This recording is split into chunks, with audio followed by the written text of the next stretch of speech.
SEP Fanfic Readings presents Finding Hermione by ebookdragon. Chapter 32 Confronting a Weasel. January 13th. Draco woke with a pervasive sense of dread. He had no problems going to confront Weasley about his actions. He could even admit to looking forward to it. He had a few things he wanted to say to Weasley before he was locked away for good. A few choice words for Weasley to ruminate on for the rest of his life. The part he dreaded was letting his soulmate anywhere near the man that tried to attack her. Harry had assured him repeatedly that he wouldn't let any harm come to Hermione and himself during the confrontation. Draco had insisted that Harry run him through every security measure he'd put in place for the encounter. He'd allowed Harry to make the necessary arrangements, partly because Harry had the skill set required for ensuring the safety of others. The wizard wasn't the youngest head Auror in the history of the Ministry of Magic just because of his famous name. The other part was because Draco knew it was Harry's way of attempting to assuage his guilt for Weasley's attack. Draco thought that it would be a long time before Harry was able to move past the things Weasley had done to Hermione and Minerva. His mate stirred against his side. She buried her face into the crook of his neck, her warm breath tickling along his collarbones. She had an arm and a leg thrown possessively over him. He could tell that she was fighting against waking up. He ran his fingers through her curls. He trusted that she would be safe from harm. What toll would Weasley's words have on her, though? How much more harm could Weasley inflict on Draco's family? He worried the stress of the confrontation would cause her to lose the babies. "I can hear you fretting from here," Hermione murmured into his neck. "I wish you didn't need to do this," he answered. "I know," she said quietly. "I won't put myself at risk, but I need to know why he attacked us." "I could always ask him whatever you wanted and then share my memories with you," he offered, knowing full well that she wouldn't go for it. She propped herself up on his chest, looking indignant. "Did you expect me to go along with that?" she asked seriously. "No," he answered glumly. "Stop worrying," she chided. "Harry's going to have him trussed up like a Christmas goose." "I know," Draco allowed. "But words can hurt just as badly as a curse." "He doesn't have the power to hurt us anymore," Hermione said, kissing his chest along the scar Weasley left. "We're going to find out why he did what he did. Then we're going to give him something to think about while he rots in jail." He flipped her onto her back and loomed over her. "What devious things is my lioness going to tell the Weasel to torment him during his lonely years in prison?" By the time they wandered downstairs for breakfast, she had jelly legs and a delicious smirk on her face.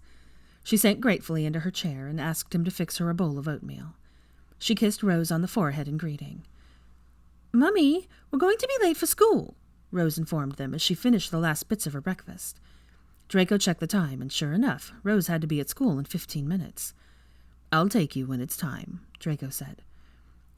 "Since you're already dressed and finished eating, go wash your face and brush your teeth," Hermione said, then reached out and twirled a curl of her daughter's hair around her finger. "When you get done, bring a brush down and I'll do your hair." "Can I have pigtails with green ribbons?" Rose asked as she hopped down from the chair. "Absolutely," Hermione answered. Rose skipped from the room, and the dining room door closed softly behind her. Hermione sighed as she took her first bite of oatmeal. "What is it?" Draco asked, looking over at her with a bit of concern. "I'll miss Minerva's red hair," she answered, looking forlornly at her breakfast. Draco thought of Minerva's auburn locks and the way they'd fluttered in the breeze during their flight lessons. He also remembered how her hair had looked lying on the floor of her bathroom. "It was beautiful," he said solemnly. She wiped away a tear and shook herself. "I'm sure it will look just as beautiful blonde, and she'll be happier now," she said with a hard expression. "Imagine his expression when you tell him she's my daughter now," Draco said with a malicious gleam. He would look forward to watching Weasley's face as he realized Draco took one of his daughters from him. "Should we even tell him?" she asked, looking unsure. "It's up to you," Draco answered. Rose bounded back into the room, brandishing a hairbrush in one hand and green ribbons in the other. Hermione turned her chair so that Rose could stand between her legs and face Draco while she did her hair. Draco ate his breakfast and watched Hermione and Rose with fascination. He was suddenly glad Scorpius was a boy as he watched Hermione brush Rose's curly hair, part it down the middle, pull each side up into a ponytail, and secure the pigtails with ribbons. She did it with practiced ease of a mother of girls and made the whole procedure look deceptively easy. "How do I look, Daddy?" Rose asked Draco. Like a princess, Draco answered. Daddy, I'm supposed to look like a ballerina, Rose protested. Draco laughed at her exasperated tone. How silly of me. How about a princess ballerina? It's time for school, Hermione interjected, turning Rose to kiss her on the nose. And you look adorable. Be good and listen to your teacher. Draco got out of his chair and held his hand out for Rose. He dropped a kiss on Hermione's upturned lips as he passed by her chair. They took the flue to school, and Rose ran off to play with her friends on the playground after giving him a smacking kiss on his cheek. Draco returned home to find Hermione still at the table, smiling at a letter in her hand. He kissed her temple and sat down to finish his breakfast. Who's the letter from? He asked in curiosity. She handed the letter to him and said, The children wrote to both of us. Draco took the letter and read through it. Dear Mom and Dad, we decided to write one letter to save parchment and an owl. All is going well here. We are helping Minerva catch up on all her missed work. Peeves dumped mop water all over James when he got stuck on the trick step on the grand staircase, and Professor McGonagall scolded him for walking around the school in wet robes and leaving puddles before she dried his robes for him. He got a cold because of it. James was stubborn and refused to let me teach him how to dry off his robes. He had to go to the infirmary and get a pepper-up potion. I am doing fine. I'm sure you're wondering. I haven't had any nightmares. The Slytherins have all been very supportive. No one has given me any trouble about all the changes. Of course no one's given her trouble. The older Slytherins made such a big deal about her being the first Malfoy daughter in 5 centuries. She's practically treated like a princess. Drake has started calling her the Serpent Queen as a joke. Not to her face, of course. Mother, please apologize to Aunt Daphne and Uncle Theo. I am going to strangle their son. Wait, if they're the baby snakes, does that make me their queen? Oh, I think I could get used to that. Oh dear, Merlin, help us. Prayers won't help you, dear brother. I'd like to request that my tiara be mailed to me so that I may appropriately reign over my loyal subjects. She gets a tiara? If she gets a tiara, then I want the Malfoy talk. Scorpius is pouting because I told him Nana Sissa gave me 3 tiaras. I'm not pouting. He is pouting. We have to go now. Scorpius has to take this to the owlery before curfew, and I need to resume my studying before classes start tomorrow. Love you both. Send Rose our love. Dad, I gave Florence her bracelet since I didn't feel like doing it during Christmas break, and she loved it. She kissed me on the cheek, and she said she'd wear it every day. Love you, Mom and Dad. Give Rose and Tansy and Nana a big hug from us. All our love, Minerva and Scorpius. P.S. Florence says Minerva is doing fine. She said she slept through the night without any nightmares. Good Lord, what have we unleashed? Draco said with a laugh and set the letter down. I have a feeling letters to home are going to be much more interesting now, Hermione responded with a laugh. Are you ready to head over to the ministry? As ready as I'll ever be, Draco answered with a sigh and heaved himself up out of his chair. Can we have a quiet day at home after this? Hopefully, Hermione answered. I have a feeling I'm going to need a nap after this morning's activities and the upcoming confrontation. Hermione took his proffered hand and stood, smoothing down her black sheath dress and slipping back into her red, pointy-toed pumps that Draco loved because they made her legs look fantastic. We could stay here and take a nap, Draco offered, waggling his eyebrows suggestively. Hermione smacked his chest playfully and led the way out of the dining room and into the study. Stop stalling. Let's get this over with. Their arrival into the atrium of the Ministry of Magic went unnoticed for roughly 3 seconds. Then a reporter called out their arrival loudly, and they found themselves swarmed by a dozen eager reporters, all calling questions without waiting for any to be answered. How are you recovering from your attack, Mr. Malfoy? What curse was used on you, Mr. Malfoy? Miss Granger, can you tell us if your husband attacked your lover in a fit of jealous rage? Mr. Malfoy, do you hold Mrs. Granger responsible for getting you injured? Mr. Malfoy, are you going to dump Miss Granger for someone without so much baggage? Draco could feel himself starting to lose control.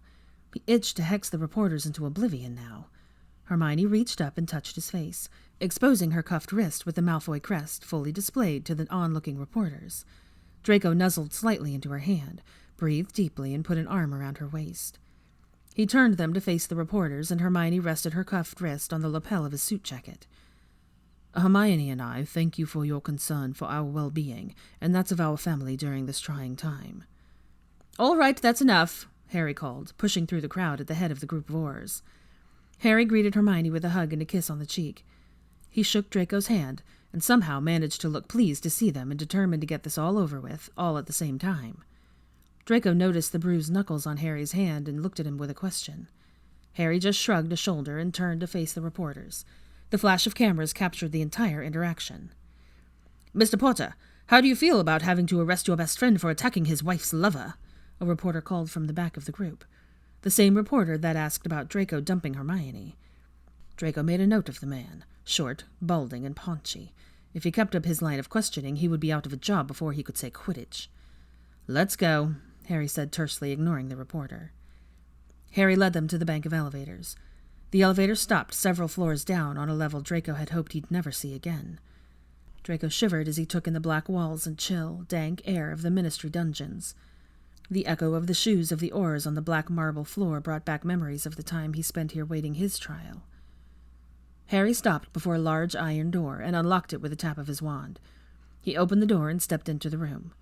Hermione and Draco followed Harry. Draco took in the white tiled walls and the floor of the room, a stark contrast to the dark walls and floor of the hallway. The lighting overhead made the whole room glow. Weasley sat stiffly on a chair towards the back of the room.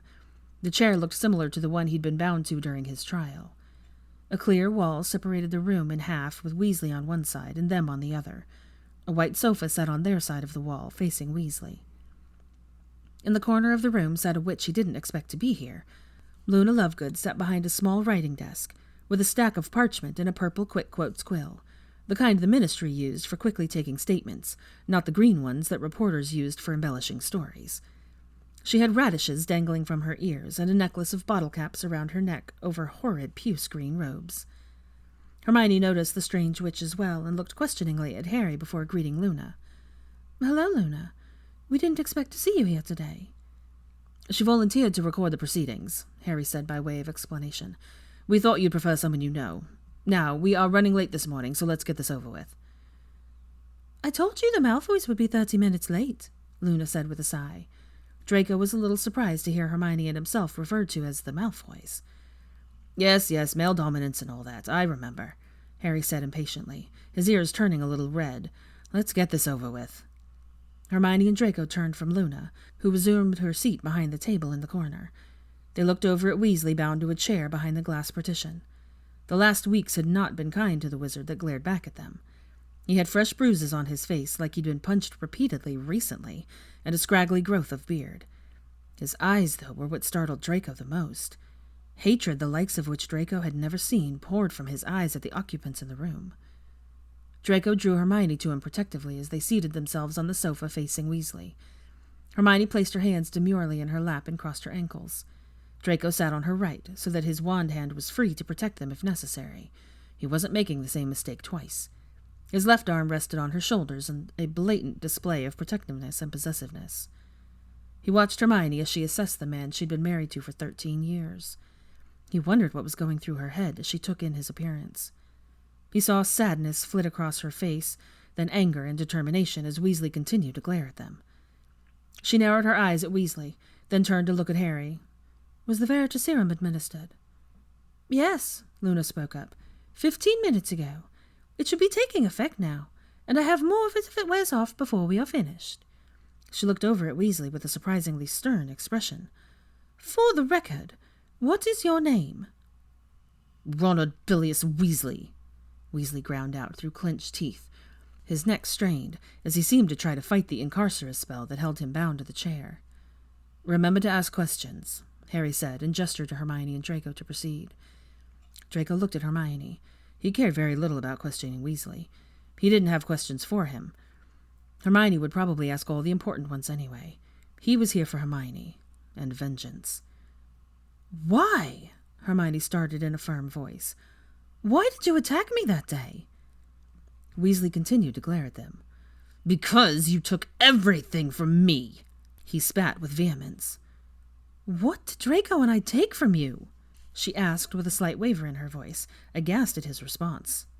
"Everything," Weasley answered evasively.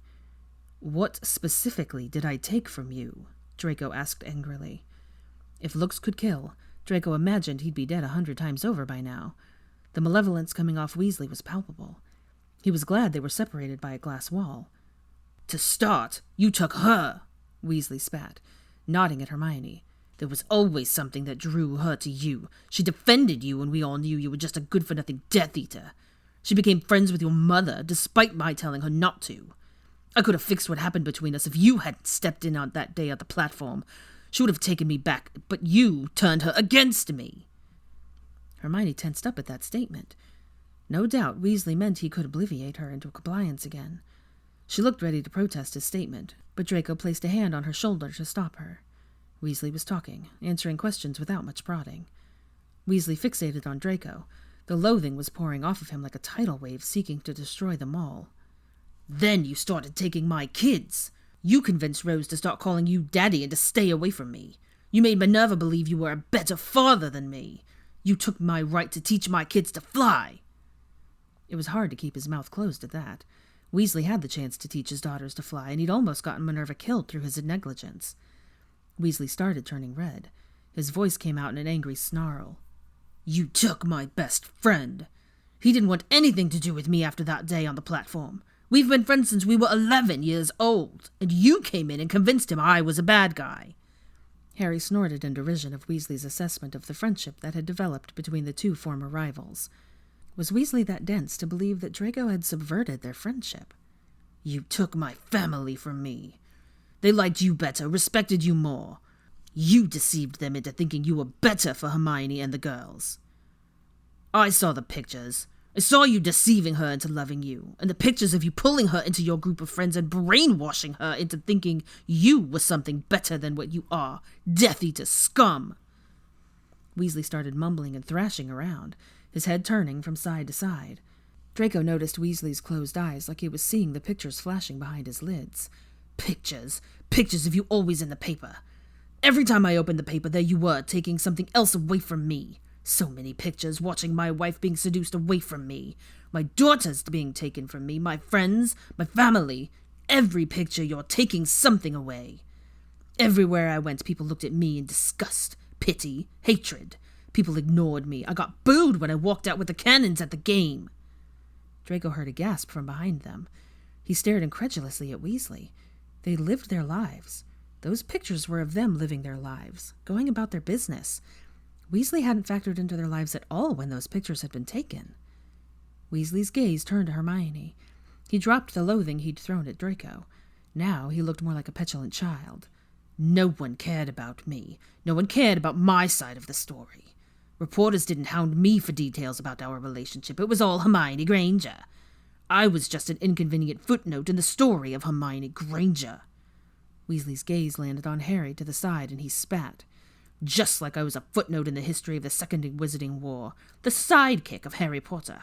Harry was the hero, Hermione was the brains, and me, I was just the sidekick." "Are you seriously telling me that everything you put us through was because you wanted the center of attention?" Hermione asked incredulously. "You don't know what it was like to be constantly being in someone's shadow. Bill, Charlie, Percy, even Fred and George.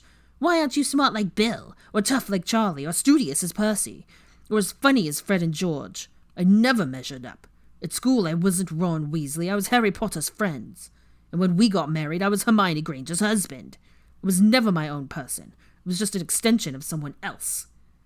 "And you thought killing me would make you your own person?" Hermione asked. Apparently there was enough question in Hermione's tone to compel Weasley to answer. "I thought killing you would solve all my problems. Seeing you dead would destroy Malfoy if he truly cared for you, just before I killed him too. Once you were out of the way, I was going to tell the girls that you ran off with Malfoy and abandoned them." Draco sat flabbergasted at Weasley's reasoning, at his willingness to inflict pain on his own children to suit his own ends. Hermione's face took on that pinched look that she had when she was trying to contain her fury. "And what about Harry? How did you think he would have reacted to my disappearance?" Weasley shrugged. "Once you were too out of the way, I'd stopped filling his head with lies. He would have gone back to being my best friend." "And what about Scorpius and Narcissa?" Hermione persisted. Weasley curled his lip in derision. "Death Eater scum, no one would have listened to them." "You are completely delusional," Hermione screeched. The dams had broken, and she finally let loose all the rage she had been holding in since Weasley started talking. "You cheated on me for years. You obliviated me. You neglected our children and harmed Minerva through your negligence. I left when I found out about your secret life because I didn't want to be anywhere near you. Not because Draco brainwashed me. I stayed away for my own protection because I couldn't trust that you wouldn't try to obliviate me again. Draco barely kept Hermione from jumping up off the sofa and pacing in front of the glass separating them from Weasley. Nonetheless, Hermione started gesticulating wildly as she tore Weasley apart. Draco didn't take anything away from you. You threw your life with me away. You're a spoiled child with a toy. You're never interested in it until someone else picks it up. You threw our family away. You can't throw a tantrum because someone else came along and values the thing that you threw away. I was willing to try to co-parent with you, to have you continue to be a part of our daughters' lives, despite how misguided I was. It wasn't enough for you. You decided that my life and Draco's life were a fitting sacrifice to the altar of your pride and arrogance. You were willing to leave 3 children parentless over your stupid jealousy. No one in their right minds would believe that Draco and I would leave our children to run off together. There would have been no need. Draco's son is my son. My daughters are Draco's daughters. My children will never be Malfoy's, Weasley spat. I don't care what they call him. Malfoy will never be my child's father. Draco watched Weasley's face with barely concealed glee as Hermione pronounced, Minerva is now a Malfoy. Draco adopted her a few days ago. Your family agreed that it was best for Minerva because she had a difficult time accepting that her father tried to kill her mother. Rose will also have the choice when she's older to decide if she wants to officially become a Malfoy. I am done talking to you. I hope that you come to realize the damage you've caused was unnecessary. You'll have plenty of time to contemplate your choices in Azkaban. She rose from the sofa and walked to the door. When Draco didn't rise from his seat, she looked back questioningly at him. I have a few things to say to Weasley. I'll be right there if you want to wait outside with the oars. She nodded, and Harry opened the door and let her out of the room. Draco turned back to Weasley, still bound to the chair. His eyes still held the manic hatred that he'd maintained all day, but had lost the slightly golden tinge from being administered Veritaserum. Draco wondered if Weasley had gone a bit mad. Draco stood and faced Weasley. Do you remember the day at the Burrow, when I told you that I would make sure you were only a fading memory to Minerva and Rose if you screwed up? Draco didn't bother to wait for an answer to his question. He continued in a calm, cold voice, the ice to Hermione's fire. I knew you would eventually fuck up and make those girls never want to see you again. I was willing to bide my time and let you. I didn't expect you to do such a spectacular job of it, though. Draco thought about applauding Weasley for his stupidity, but contained himself. Draco channeled his father's look of derision as he looked down on a defeated foe. I'll do everything in my considerable power to make sure you rot in Azkaban for the rest of your life. Your daughters will eventually forget you were ever their father. While you rot in prison, I'll be their first dance partner. I'll be there to watch their Quidditch games and chase off the boys I think aren't good enough for them. I'll be there when some young wizard comes to ask me for their hand in marriage. I'll be there to walk them down the aisle and watch as they marry worthy wizards that will treat them like the treasures they are. While I'm there for every part of their lives, you will be in prison. We will go on about our lives and forget all about you, but I am willing to bet you'll never forget about us.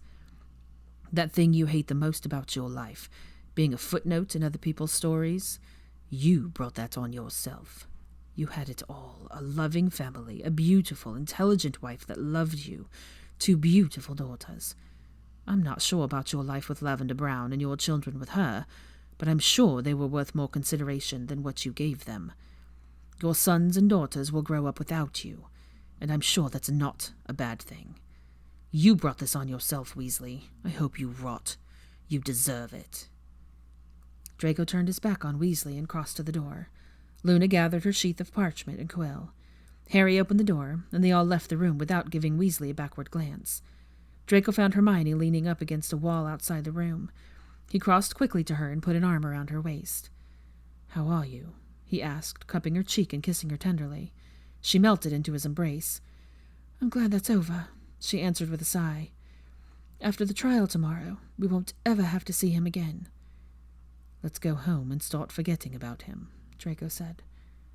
"What did you say to him after I left?" she queried. Draco shrugged. "Oh, you know, male dominance, caveman stuff." Hermione laughed and turned to Harry. I meant to ask you, Harry, why are your knuckles bruised?